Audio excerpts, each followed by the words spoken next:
Ah, ok, on est bon. Je suis fatigué. Donc, ceci est un test son. On est là pour tester le son. Attends, j'ai pas vérifié si ça tourne. Ouais, vous inquiétez pas, hein, j'ai mon copion ici. Parce que, ouais, bien évidemment, j'ai écrit mes vidéos. Je suis quelqu'un de. Comment on dit, ordonné, n'est-ce pas? Voilà. C'est difficile, les gars, d'être vidéaste, comme on dit. Hein, t'es là, tu dois penser à un thème, tu dois écrire ta vidéo, tu dois tourner ta vidéo, tu dois monter ta vidéo, tu dois trouver des miniatures, des commentaires, des trucs. Tout un bordel, Ne vous lancez pas sur YouTube, les gars, c'est un bordel. Bonjour mesdames, mesdemoiselles, messieurs, et bienvenue pour cette petite session sur les rudiments de base de la menuiserie.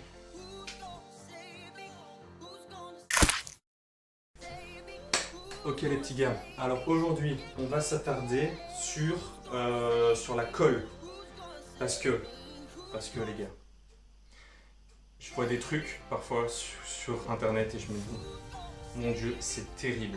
Franchement les gars, arrêtez d'utiliser de la trite lorsque vous voulez recoller, je sais pas, votre chaise, votre table ou quoi. D'accord, il y a des colles spécifiques pour ça, arrêtez d'utiliser de la super glue ou des trucs vous dites ouais il est mis super collant en gros sur le truc, non ça sert à rien, ok, il y a des colles spécifiques pour ça. Alors aujourd'hui je vais vous parler des différentes colles à bois, de leurs utilisations, de leurs spécificités et comment aussi bien utiliser de la colle. Alors la colle à bois, ou colle vinylique, qui n'a rien à voir avec les vinyles, là, les micro-sillons, les trucs jazz, tout ça.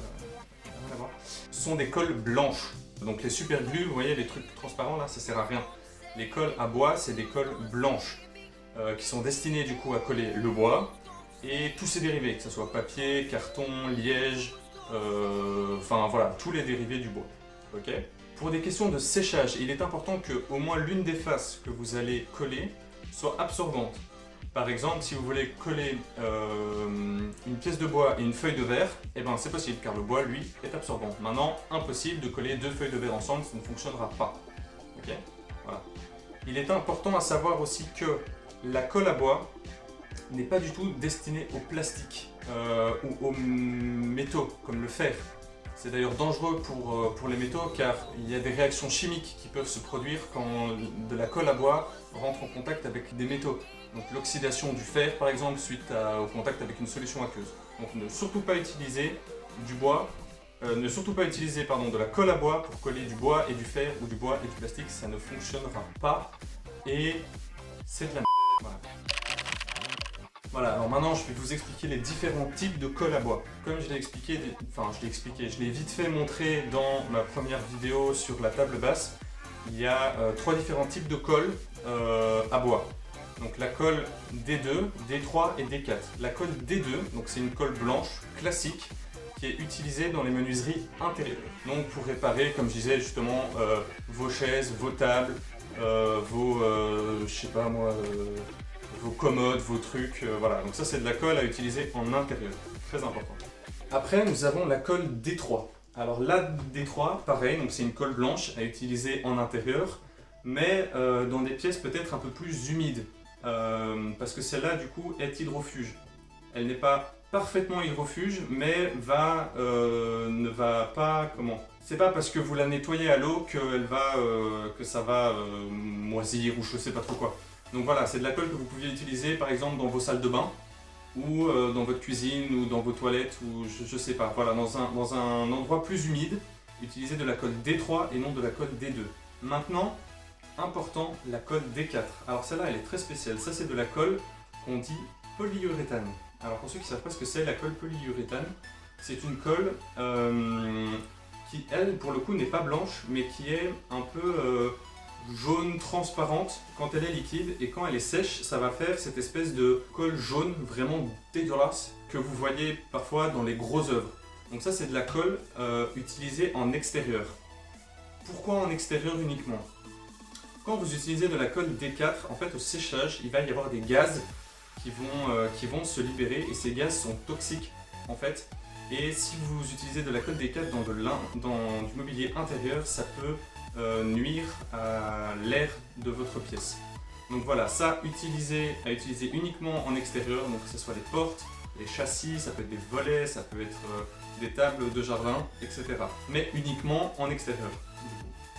Il est important aussi de savoir que cette colle, qui est mauvaise pour la santé, entre guillemets, hein, voilà, entre guillemets, pour l'air et tout ça, est aussi mauvaise pour la peau. Donc utilisez les protections qu'il faut quand vous utilisez cette colle, donc des gants, des lunettes de protection parce qu'elle peut irriter les yeux et elle peut vous faire des plaques sur la peau si jamais vous rentrez en contact directement avec la colle.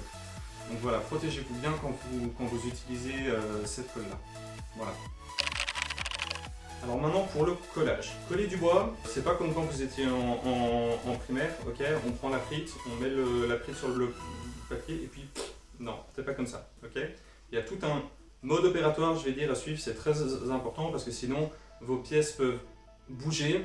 La colle peut mal sécher, vous pourriez mettre trop peu de colle, trop de colle. Enfin voilà, il y a beaucoup de risques que ça se passe mal si vous ne faites pas ça correctement. Première étape, vérifiez à ce que les pièces soient aptes à être collées ensemble. Si les surfaces de vos pièces à encoller sont trop pleines, une légère abrasion au papier de verre peut augmenter l'adhérence de la colle à votre pièce de bois.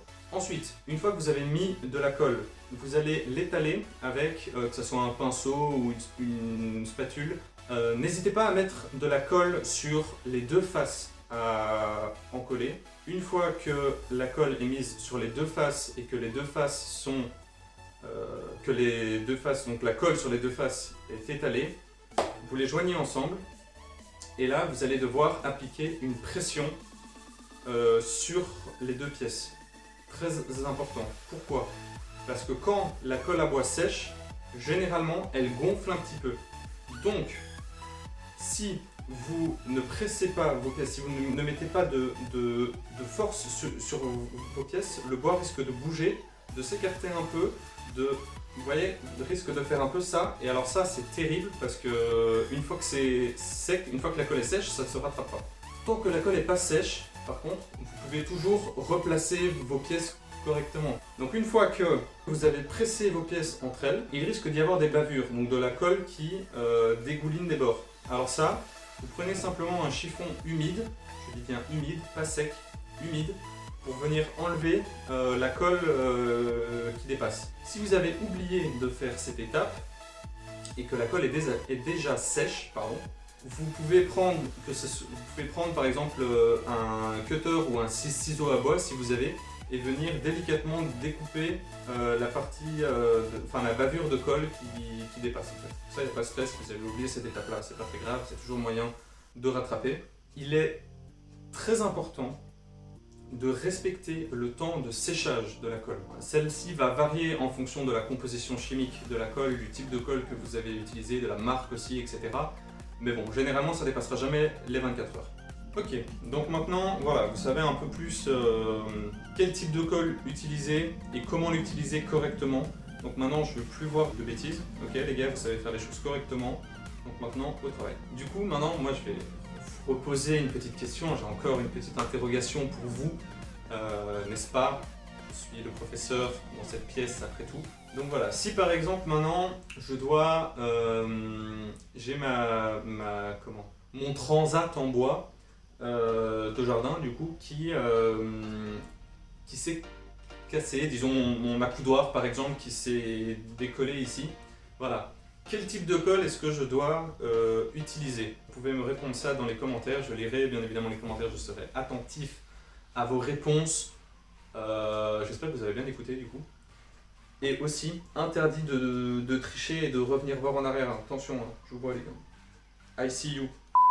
Merci beaucoup d'avoir regardé la vidéo. J'espère que vous avez appris certaines choses et que voilà, ça vous sera utile. Si jamais maintenant vous avez des trucs à coller, vous saurez au moins comment le faire correctement. Voilà. N'oubliez pas de vous abonner.